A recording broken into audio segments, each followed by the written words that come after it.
What's good, YouTube? Today I'm going to talk about how to be productive and hit your goals every single day. In this video, I'm going to give you 7 tips that I use to make sure that I make every second count in my day and also accomplish the goals that I make for myself. So tip number 1 is to always have a morning routine. Every time you wake up, it's important to always jump into a routine because it'll help accelerate your day.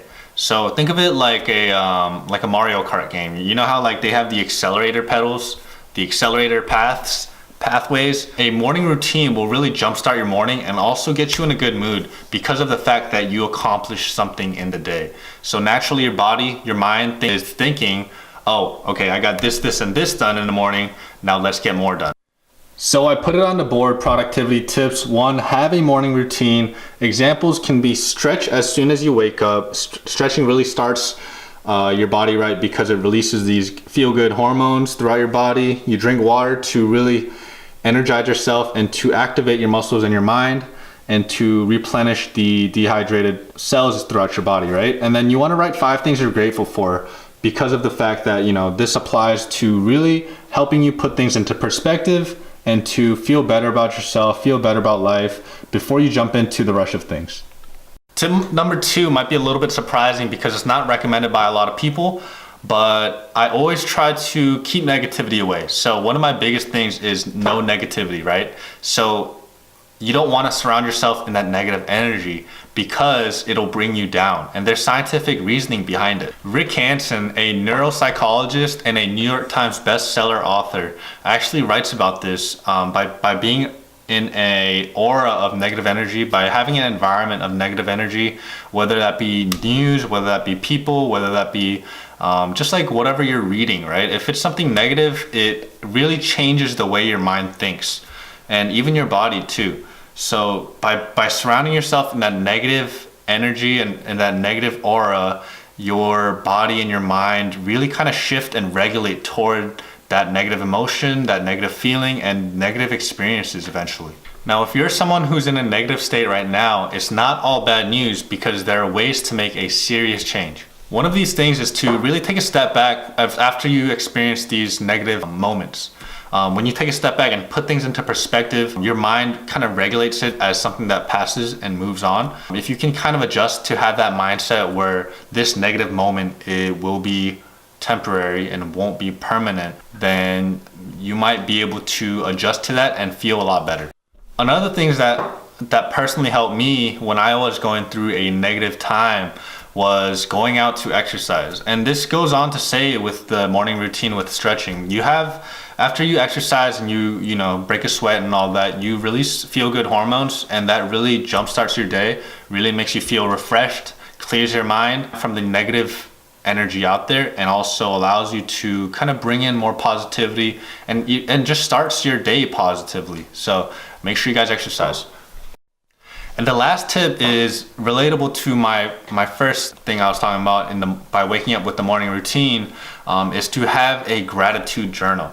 So whether that be writing it down in a journal or having it in your head, your phone, the notes in your phone, just typing things in your phone that you're thankful for, really put things into perspective, because I think that a lot of times when we get down on ourselves or we get upset about certain things, it's because of moments that are pushed by the rush of things, the rush of life, because we know how fast life moves and how cruel the world can be sometimes.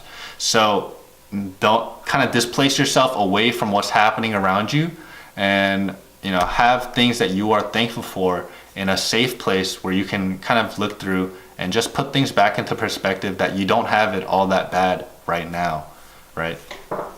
In a day, there's 24 hours, 1,440 minutes, and there's 86,400 seconds. Now, if you think about it, 86,400 seconds is pretty small, right? So as each second goes by, you're wasting a second. So make sure that every moment counts. Mind you, you should be sleeping, you should be eating, and you should be doing proper things like hygiene. Make sure you guys dedicate time to that. But aside from that, you need to budget your time by accomplishing goals or by accomplishing whatever that you need to do to be productive. But when I say scale time, how do you scale time? How do you make time work for you? To scale time, you need to know how to kind of maneuver around it. So let's say that you're heating up food, for example. You're heating up food, you're heating up your meal, and while you're waiting, instead of just sitting there and wasting time, you can probably do something else that's on your plans today, like walk your dog.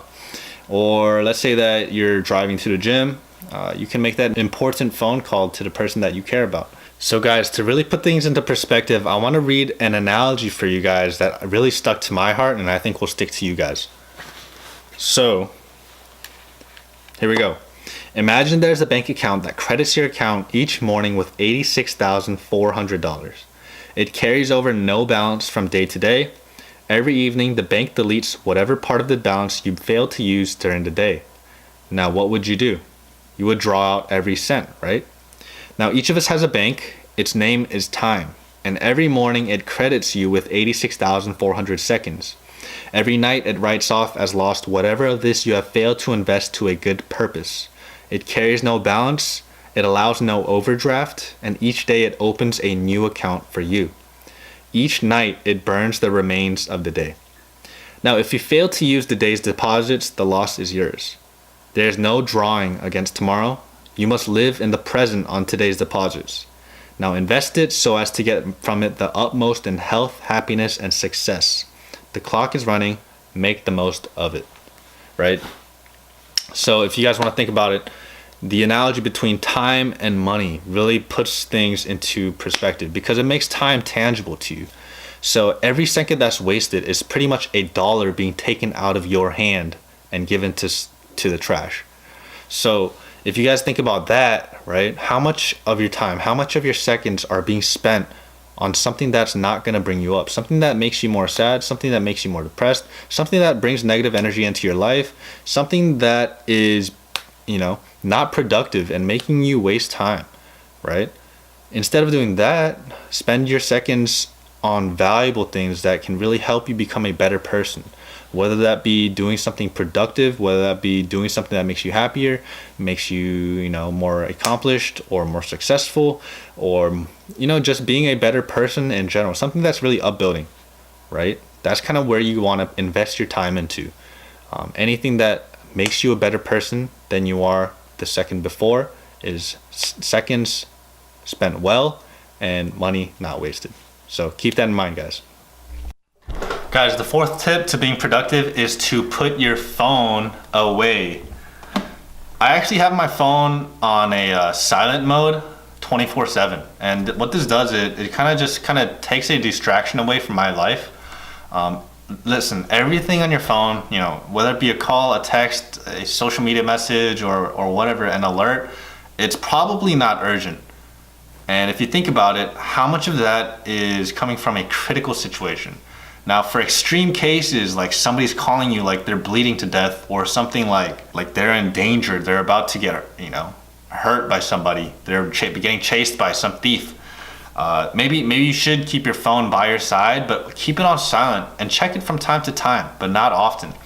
By putting your phone away, though, it really keeps distractions away and also keeps you focused and plugged in on what you're working on.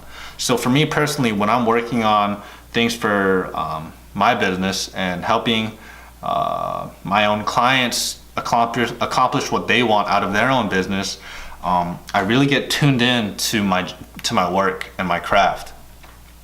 And what happens is when you get tuned in and you're so focused, your mind it starts getting hyper focused. And when it's in hyper focused mode, your productivity just shoots exponentially. Now, I don't know for students or for other people if they've experienced this too, but even when I was a student, when I kept checking my phone every 5 minutes, I never was able to achieve that hyper-focused mode. You want to be able to achieve that hyper-focused mode by getting really plugged in and focused on your school assignments or your studying or whatever it is that you're doing for school or work or whatever. By being able to plug yourself into it and not keep spending energy outside of it like your phone or something else, then you'll be able to be productive and really enjoy and really take advantage of being productive and really using your time wisely. And usually what happens is you get things done faster, which allows you to spend time on your phone later. and that's completely fine too, right? So, you know, keep your phone away. I know that it's hard to do it at first, but you know, do it by increments. Let's say that you're checking your phone every 5 minutes right now. Maybe you should set like an alarm like this, and set 10-minute alarms for a phone break. And then eventually you can start scaling up to 15-minute breaks and 20-minute breaks, then something like me, hour-long breaks without looking at the phone. So, keep at it and keep your phone away. It's one distraction to keep away from you, and it's keeping you from being productive. So I want to make sure that you guys are doing the same thing that I'm doing by keeping the phone away on silent mode and checking it periodically throughout the day. So guys, I'm going through these so quick that I almost forgot to go through the checklist. So number 1, we have a morning routine, no negativity. 3, scale your time, use it wisely. And 4, put your phone away. And now 5, which I'll write down, which leads me to the 5th tip, is to not eat too heavily. So every time you have a meal, I know that it's so tempting to eat until you're really full. But usually what happens when you're really full, your body exerts a lot of energy to digest the food. And when you digest the food and your body's really putting all its energy into kind of making sure that the amount of food you took can actually be digested properly, it expends a lot of energy and makes you tired. So you guys probably notice this too. After you guys have lunch, a big meal, you get really sleepy around 2 p.m. to 3 p.m., right?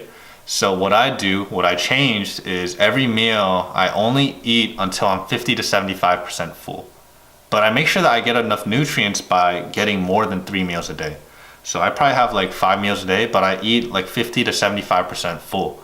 And what that does, it really spreads out my meals and my food intake so that whenever I need to digest something, my body's not exerting the crazy amount of energy it'll take for me to digest whatever I have on a full belly. So guys, don't eat too heavily. Make sure that you guys eat until you're 50 to 75% full, and have snacks along the way so you're not craving anything, right? You know how tempting it gets to have something in your mouth to chew on, like chips or like a burger or whatever it is that you guys want. But guys, make sure you don't eat too heavily because it'll kill your productivity. Trust me, you waste hours on it throughout the day. My sixth tip is to always plan out your day. My sixth tip is to plan out your day the night before. So every night before you go to bed, always try to plan out what you want to accomplish the day tomorrow, right? So the reason you want to do this is because every time you wake up, you want to make sure that you kind of have in mind what you want to accomplish and what your goals are. This is kind of part of what visualizing is, and what visualizing means is to have an idea in place and imagining yourself accomplishing it. So without knowing a plan, or without having a plan, or without having an idea of what to accomplish, how are you going to achieve it in the first place, right? So every night before you go to sleep, make sure you guys try to visualize and try to plan out on your calendar what you guys want to accomplish. And this will really help you guys start really turning the gears in your head and to really start taking action. Because before you take action, you need to have an idea in your head of what to make action for, right? So make sure you guys do that. The night before, write it in your calendar, on your phone calendar. I personally use Google Calendar, but do whatever it takes for you guys to imagine and plan out your day the night before. Now the last tip, the 7th tip, is to follow the 80-20 rule. This is kind of called the Pareto principle, right? And what the Pareto principle states is that 20% of your inputs result in 80% of the output. And let me summarize real quick. So what the Pareto principle tells us is that not all things in life are distributed as evenly as we might think. So let's say, for an example, a business's sales, 80% of a business's sales might come from only 20% of its customers. Or if you're a student, 80% of your results on a test are a result of 20% of what you studied. For everybody else, maybe the biggest 80% of some kind of result that happened in your life might have resulted from 20% of a decision that you made. So this all kind of sums up in one thing. And if you want to take away one thing from this last tip I'm giving you, is prioritizing. Always make sure that you guys are prioritizing the biggest tasks early on in the day, because it'll kill 80% of your day, right?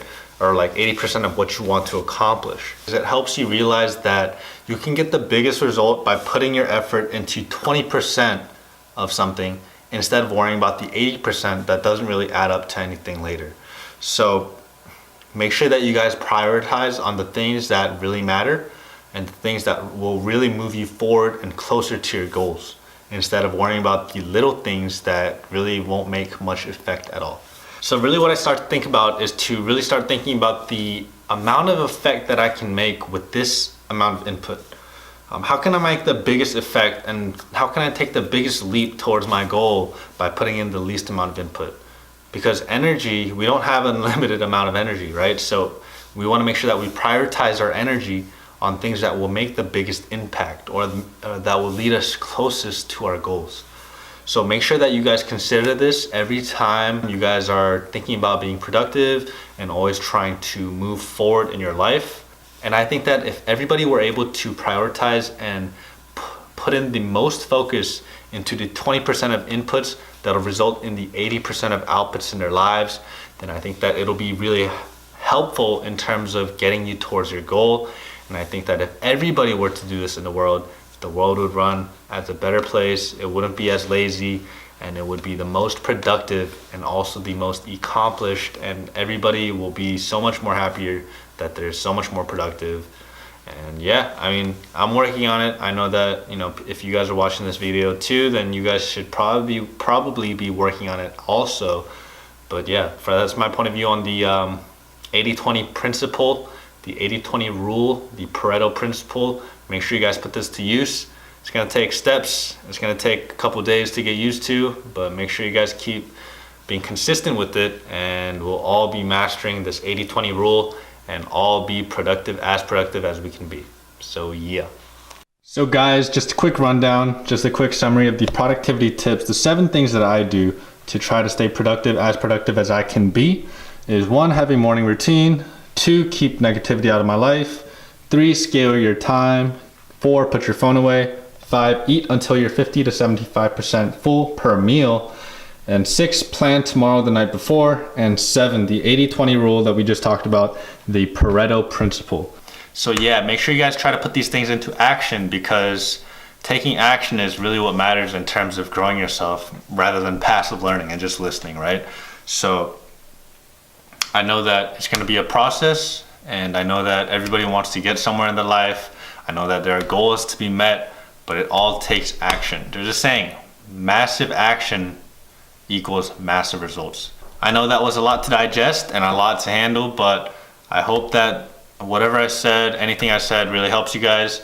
If you guys did like what I have to say, drop a comment below what you thought you liked and what you liked about this video, about the 7 tips on how I'm trying to be as productive as I can be, and how you guys can be also. So yeah, make sure you guys smash that like button. Make sure you guys subscribe and do everything you can to really spread the word. I'm trying to grow my channel. But yeah guys, Danny Kim checking out. Peace.